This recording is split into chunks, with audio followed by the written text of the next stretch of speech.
What's going on, guys? My name is Steve. Thank you for stopping by my channel. Today we're going to be reacting to what is Eurovision. I'm honestly not sure exactly what Eurovision is, but I believe it has something to do with performance arts. I think it's some sort of contest that takes place every year within certain European countries where they sing and dance and whatnot. The only video that I've reacted to where I've seen Eurovision mentioned is the Riverdance video I reacted to a few months ago. And I believe the title said Eurovision Song Contest, if I'm not mistaken. It was the comment section of that particular video where people started recommending that I check out Eurovision and learn about what Eurovision is. And so I've had a lot of people ask me to check this out since I did that video. And so I thought it was about time that I dive in and learn about what Eurovision is. I think you guys can actually watch Eurovision on TV, if I'm not mistaken. So I don't think it's something that's just a live performance. I think it's something people also watch on TV. But obviously, I have no clue. This is all just a guess to me. But this should be interesting. So let's go ahead and dive in and check out what is Eurovision. And Eurovision. By the way, guys, I have a little bit of a list because I'm straightening my teeth with aligners. Like that. This is what I'm using. I remember the first time I was introduced to Eurovision was in 2014 when I visited Denmark, and back then they were actually hosting Eurovision. I had no idea what it was, and then when I saw it, I was like, wow, this is a big deal out here. So today we answer the question, what is Eurovision? Explained by the perfect candidate, me, an American. Logic! Now, if you really want to know what Europeans think of each other, don't watch the news or read an article on history. Just watch Eurovision. Now back to the main question. What is Eurovision? Well, first of all, specifically, it's the Eurovision Song Contest. Eurovision is actually the name of the network in Switzerland that kind of started the whole thing. Second of all, in the shortest way I can summarize it, it's like the longest running, most watched singing competition in the world. Whoa! Look at all those flags.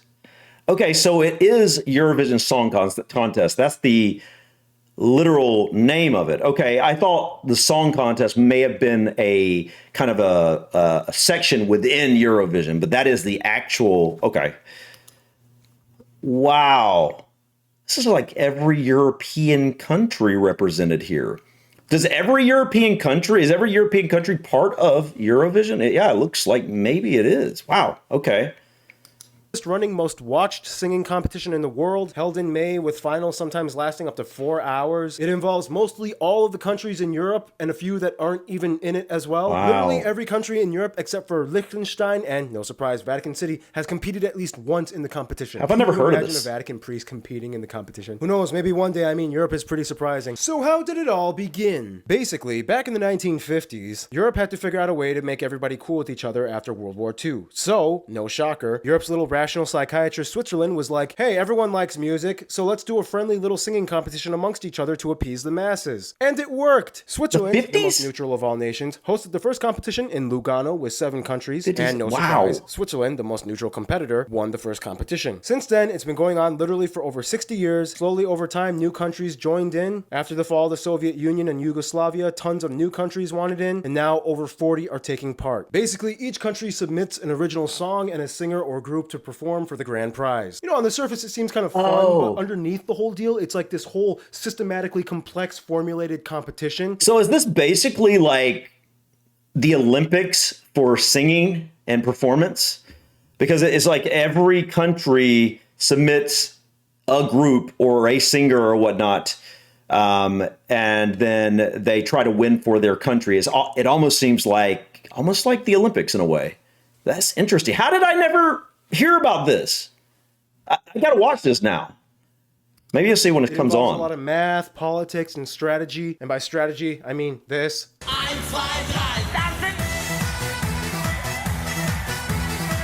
The rules are always changing because they always find new problems, but for one, you get 3 minutes to sing and you can choose whatever language you want. However, recently a lot of people have just chosen to sing in English. Belgium once trolled everybody by singing in a fake language twice. And for some reason, Norway once sang in Swahili. Now, because they are the biggest financial contributors, there are 5 countries that automatically qualify for the final every year. They are France, Germany, Spain, the UK, and Italy. Now, you might think, okay, I was curious about that. I was wondering, within the UK, does England, Scotland, Wales, and Northern Ireland, do they have do they submit singers separately, as in each individual country, or do they come in as the UK? If you understand what I'm saying. I think because these countries automatically qualify, that might be unfair. So to make up for it, these countries usually send in singers that like deliberately suck so they can kind of make up for the advantage. Really?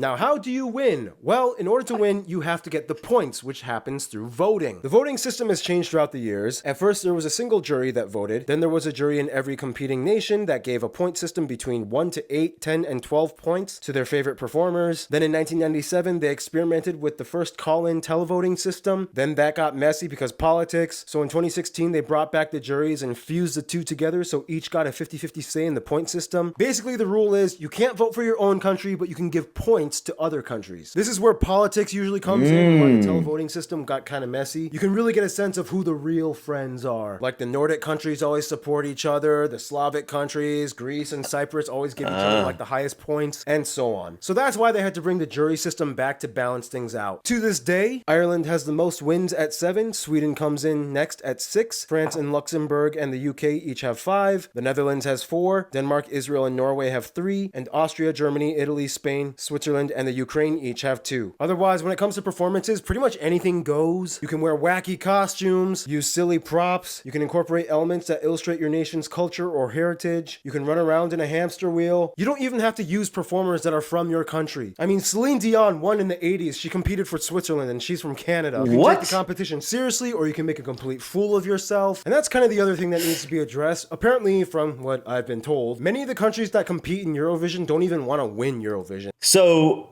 if I'm not mistaken, what he said is, you guys that are like at home watching this can't vote on this. You could briefly for a period of time back in the 90s, or maybe even maybe it was to 2016. But anyway, it sounds like you can't do that now, or am I missing what he said there? Because anyway, that would be. I think I think people being able to vote from home would be awesome. I think that'd be the way to do it personally.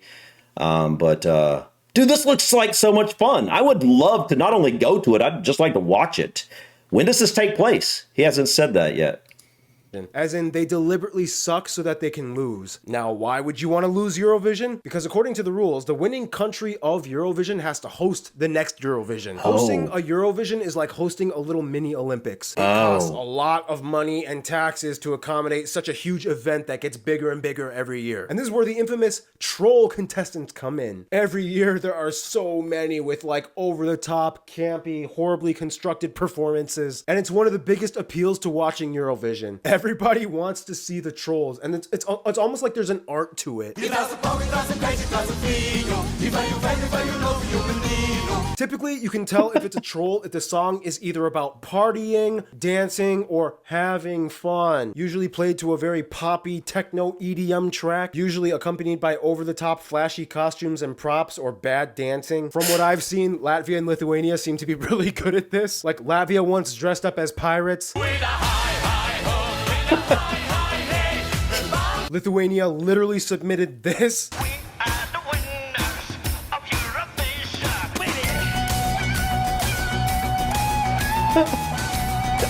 Surprisingly, they came in 6th place that year. You know, usually there's going to be a bunch of slip-ups and mistakes.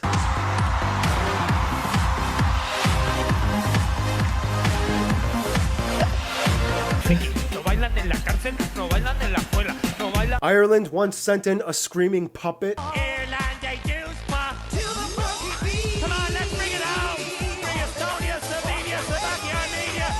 The singing can get pretty intense.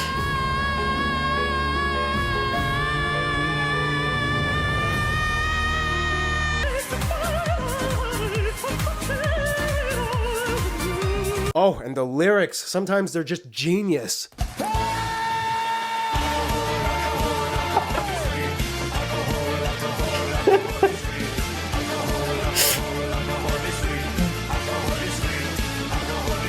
One time Finland won with this group.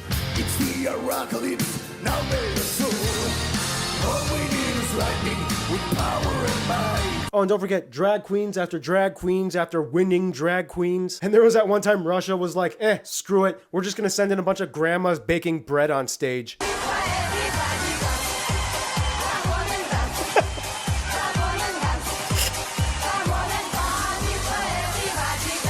And they actually got second place. In the end, the Eurovision Song Contest is like Europe's complete musical battle royale that brings in the entire continent. Plus Musical some Olympics. other countries that are not part of their continent. Which begs the question, do I think the USA should take part in Eurovision? No, absolutely not. For one, we're not part of Europe. Yeah. Second, we'd probably ruin it. Like, seriously. I'm very doubtful any Europeans would be ecstatic to see an American in a European competition. We'd be like that really annoying cousin that your friend brought to your party that you kind of politely laugh at their horrible bad jokes just because you don't want to be confrontational. And when he starts talking to you, you're like, oh yeah? Yeah? Hey, I have to go to the bathroom, but hey, here's Estonia. Have you met Estonia? Yeah. Estonia, US, Estonia, yeah. Just say hi to each other and yeah, you two get along. I gotta go to the bathroom. And third, we'd probably never win. I doubt we'd ever get many points, if any at all. I mean, maybe the UK and Ireland would throw us some pity points, but nobody would want an American to win Eurovision. And if by some miracle absolutely we actually not. did win, it would probably start Wouldn't make a bunch of sense. protests and boycotts and inciting World War III, 4, and 5 all at once. So for the safety of the planet, I think it would be best if we sat this one out. Yeah. So there you go. Eurovision Explained. It wouldn't make any sense at all. By an American. Hope you like this video. Subscribe if you like. Check out Ken on Instagram. He did all the animations for this video. Thank you, Ken. And yeah, stay cool. Stay tuned.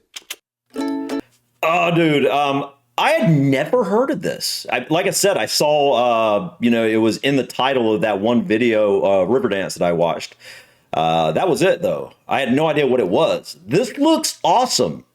I'm really surprised. I've never even heard about it before. Obviously, it's a European thing, so it's not something we're going to, automatically see on TV or something here in the U.S., I guess. But still, it looks like a huge deal over there. You would think I would have at least heard about it.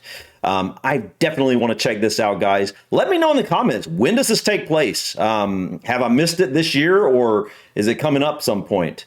And I totally agree with him. America should stay out of this. I don't think America is being invited, and I'm guessing America is not trying to get in, but it literally makes no sense. Eurovision, why America would even be in that, it just wouldn't make any sense at all. Right? So, if we had a North America vision, maybe we could do something over here, but yeah, not Eurovision. Was Australia in that? I think Australia was. That's interesting.